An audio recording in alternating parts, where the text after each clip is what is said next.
क'क्राझार जिल्ला बेंगिरिनि मावख' दिनै नोंथांमोना फैनानै जिथु गोसोखांनाय गथायदों मा आयदाखौ लानानै गथायदों? जों क'क्राझार जिल्ला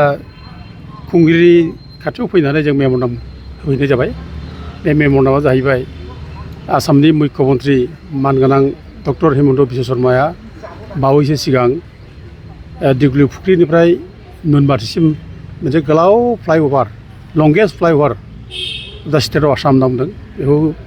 बेखेवबाय आरो बेखौ फिटु राजानि नामाव होनाय जादों। दा जों बेखौ गोरबोजों बरायदों बड'लेण्ड जनजाति सोरसा मोनस'आ आरो डक्टर हिमन्त बिश्व शर्माखौ साबायखर बावदों जे फिटु राजाखौ गोसोखांनानै जे बिनि नामाव मोनसे फ्लाइअभार बानायनाय जाबाय। दा बाथ्राया जादों मा फिटु राजानि नामाव मान होनानै फ्लाइअभारखौ बानायदोंब्लाबो बे फिटु राजाया सोरमोन बिनि उल्लेख जेबो गैया। दा फिटु राजानि सायाव जेबो मख'नाय गैयिलाय दा बयबो कुइसन खालामगोन सोंगोन मिथिनो लुबैगोन जे फिटु राजाया सोरमोन।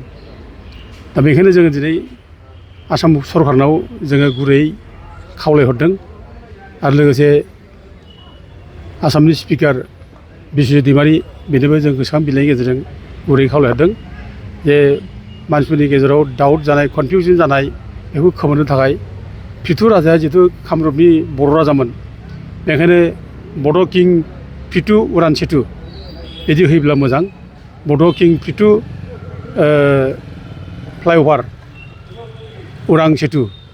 दा बिदि होयोब्ला मोजां होननानै जों बेखौ दिनै मेम'रेन्डाम हरनाय जाबाय। जोङो मोजां मोनो जे जोंनि बर' राजाया जे गावनि हादोरनि थाखाय जुजिनानै बिथाङा गावनि हादोरखौ लाखिदों।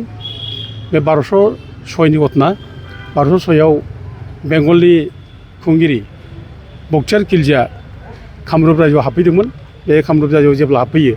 फार्स्ट बियो ओइ बेंगल साइडआवनो बे रंपुर साइडनि कचबिहार माने साइडनि गेजेराव बे मोनसे राजामोन बियो आलिमेसखौ बे लोगो मोनो बक्तियार खिलजिया ओमफ्राय आलिमेसखौ बे गावनि ग्रिपआव लाखिनानै बेखौ बे माबा खालामो गावनि खामानियाव बाहायो। दा बक्तियार खिलजिया बेबो बे आलिमेसनि ग्रिपआव गोलैनानै आलिमेसआ बक्तियार खिलजिनि ग्रिपआव गोलैनानै बेबो इस्लाम धर्म लायो। बे समनिफ्रायनो बियो आलिमेस नाम लिरो। दा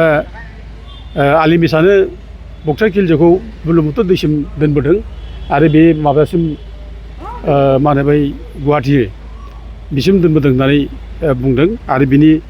रक इनस्क्रिपसनाबो दङ। नैबे माने खानाय बारसि रक इनस्क्रिपसन बियो बे खानाय बारसि रक इनस्क्रिपसन बेयावनो लिरदों बे बक्तियार खिलजिखौ कामरुपनि राजा फिटुआ बे जायगायावनो गाग्लोबदों आरो बे जायगानिफ्राय बेखौ होखारहरदों होननानै लिरदों रक इनस्क्रिपसनाव। 1206नि बाथ्रा बेयाव रोखा रोखा लिरदों। बेयाव ओरै लिरदों आं एसे खोन्थानि बिसोरनि भाषाजों मा लिरदों बेखौथ' जों फरायनो रोंलिया आरो बेखौ माने इंराजिजों ट्रेन्सलेट खालामनानै होनाय जादों। बेयाव ओरै होदों अन दा डे अफ सैथ' इन साका इरा 1127 ब्रेकेट 1206 AD दा तुर्क कामिं इनटु कामरुप वेर डेस्ट्रयड। बे ट्रेन्सलेसन बे माबानि जेरै माने खानाय बारसि होननाय रक इनस्क्रिपसन लिरदोंमोन बेखौ इंराजिजों ट्रेन्सलेसन खालामनानै होनाय जादों बयबो बुजिनो थाखाय। दा जेब्लानाखि तिब्बेत जै खालामनो थाङो बक्तियार खिलजिया बे ब्रह्मपुत्र दैजों बे बारदों बेखौ रोखा रोखा बे खानाय बारसि माबाखौ मिथिनाय जाबाय। जेब्ला फैफिननाय सम जायो बक्तियार खिलजिखौ फिटु राजाया लामायाव जमनानै बिनि गासिबो जायनाखि माने सैन्यनि जाय थानाय जानाय बेबस्था दंमोन दै लोंनाय बेबस्था दंमोन बेखौ सेस बोखारजोबदों आरो लामायाव फैफिननाय लामायाव जायफ्रा बर'फोर मानसि दंमोन बे बर' मानसिफोरखौबो सेफ साइडआव लांनानै बे गाग्लोबदों। ओमफ्राय जेब्ला गाग्लोबजायो बक्तियार खिलजिया खारनो लामा नागिरना मोनाखै ओंखायनो बे मोनायाव बे मोनसे जायगायाव थादों आइडल टेम्पोल होनना बुंदों मोनायाव थादों आरो इतिमध्य बिनि जायनाखि ब्रह्मपुत्र बारनायनि जायनाखि दालां दंमोन बे हिउमेन ब्रिज होनना बुंदों हिउमेन ब्रिज बे दालांखौबो कामरुपनि राजा फिटुआ बुफायनानै दोनबायमोन आरो बे दालांखौ नेनो थाखाय सानै आमिर गालांदोंमोन बक्तियार खिलजिया बे आमिरफोरखौ बुथारदों। ओंखायनो बे फैनानै ब्रह्मपुत्र दैखौ बारनो हायाखै बेखायनो ब्रह्मपुत्र दैखौ बारनो थाखाय मोनसे माने बट बानायनांदोंमोन बेयो औवानि हयथ' माबा मोनसे बानायनांदोंमन दा बे समाव बे मोनायाव गाग्लोबजावदों आरो जेब्ला मोनायाव गाग्लोबजायो बक्सार खिलजिया उफाय गैयिनि बे ब्रह्मपुत्र दैयाव बारसोमो आरो ब्रह्मपुत्र दैयाव बारसोमनानै बे खुनुरुखुम बे गावजों 10,000 सैन्य फैफादोंमोन गराइनि सैन्य हर्समेन होनना बुङो 10,000 हर्समेन बे फैदोंमोन दा बिसोर गासिबो गाग्लोबजानानै थैजोबदों माथ्र 100 जनल' सैन्य बे बारग'नो हादों ओमफ्राय 100 जन सैन्यखौ लानानै गावनि जिउखौ लानानै खारखोमादों दा बाथ्राया बेनो बक्सार खिलजिया एथ' गोहोग्रा बे सेनापतिमोन बियो दा गावखौनो सेल्फ डिक्लेयार किंबो होननानै लादों बे बेंगलनि दा बियो माबानि बिक्रमशिला आरो नालन्दा बे इउनिभार्सिटिखौ बेनो माने सावनानै सयंगार खालामदों दा बे सयंगार खालामनानै माने सावनाय बक्सार खिलजिखौ दिनै आसामाव जे रिटायार खालामनो हाबाय बेखौ माने गाग्लोबनो हाबाय बे बर' राजानि थाखाय जोबोद माने बाख्नायथाव हाबा आरो बे सनमान गोनां व्यक्ति जे दा ओंखायनो आसाम गभर्नमेन्टआ जे बिनि नामाव जे मोनसे प्रिटु उरान सेतु होदों बे जोबोद मोजां बेखौ सनमान होनाय जादों माथ्र जों बे प्रिटु उरान सेतुनि सिगां बड' किं प्रिटु उरान सेतु होनांगौ होननानै बेखौ जों दाबि खालामदों दा जोङो हिस्ट्रियाव फराय मोनो प्रिटुआ राजानि राजामोन होनना बुंदों पाल बर'फ्रा गुबुन गुबुन समाव गुबुन गुबुन नाम लानाय रायजो खुंदों दा प्रिटुखौ पाल बंस'नि होनना बुंदोंमोन दा नैबेयाव लेखायाव लिरदों बेखौ जों प्रमान लायो पालफ्रा सोरमोन बेयावबो लिरदों नैबेयाव Red River and the Blue Hills बे लेखायाव माबा लिरदों जोंहा हेमबरुवाया लिरदों बेयाव होदों नैबेयाव the Palas were Hinduist but they took considerable interest in Hindu culture and religion as also' Sanskrit studies ओरैनो दं बेयाव लेखादों हिन्दुइस्ट बर' होननानै बे लेखायाव लिरदों दा गथे बे पालफ्रा पाल माने खांग्रा बाग्रा बेंग्राहाय फालक होनना बुंदों पाल होनना बुंदों बेखौ ओंखायनो बे बर' राजामोन बे लेखा दं ओमफ्राय लोगोसे नैबे जोंहा माने थाबाघाट आइ नेचारि बे थाबाघाट आइ नार्सारि बे लेखा मिना सिरियसुद्दिन लिरनाय बे लेखा थाबाघाट आइ नेचारि बेखौ 13 सेन्सुरियाव लिरदों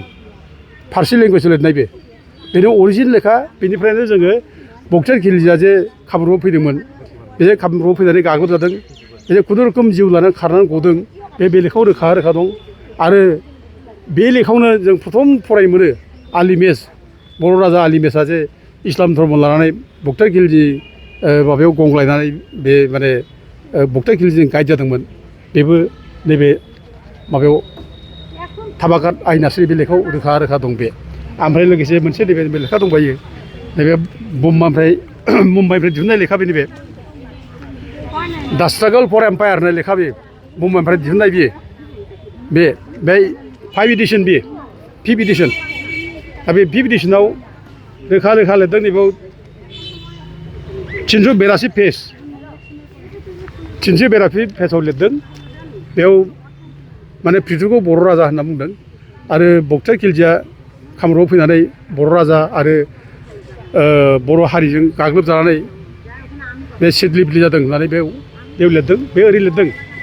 दा तुर्क केम इन टाच उइथ आर्लि आसाम इन दा 13th century when Ikhtiar Uddin Ibn Muhammad Boktar Khilji the conqueror of West Bengal made a most ill-conceived expedition into Assam and met with disaster from the Bodo people and their rulers होनदों बे रोखा Berkshire खिलजिया जे बर' राजाजों होखारजादों प्रिटुआ जे बर' राजामोन आरो बर'फ्रा जे बे बक्सार खिलजिखौ होखारदों बे लेखायाव रोखा दं आरो गोबां हिस्ट्रिकेल बुक्सफ्राव दं आरोखि बेखायनो जों दिनै जोंनि हारिनि जायनाखि सिनायथि जोंनि राजा बेखौ सनमान होनांगौ जोङो लुबैयो आरो जों दाबि खालामो जे जायनाखि फ्लाइअभार एफा गोलाव फ्लाइअभार नाम मोनबाय माने प्रिटुनि नामाव बे प्रिटुनि परिचयखौ होनांगौ बर' किं प्रिटु होनना होनांगौ बर' राजा प्रिटु होनना होनांगौ जों दा बेखौ दाबि खालामबाय जों डिसिनि थ्रुयै बे मेम'रेन्डामखौ जोङो दिनै हरनाय जाबाय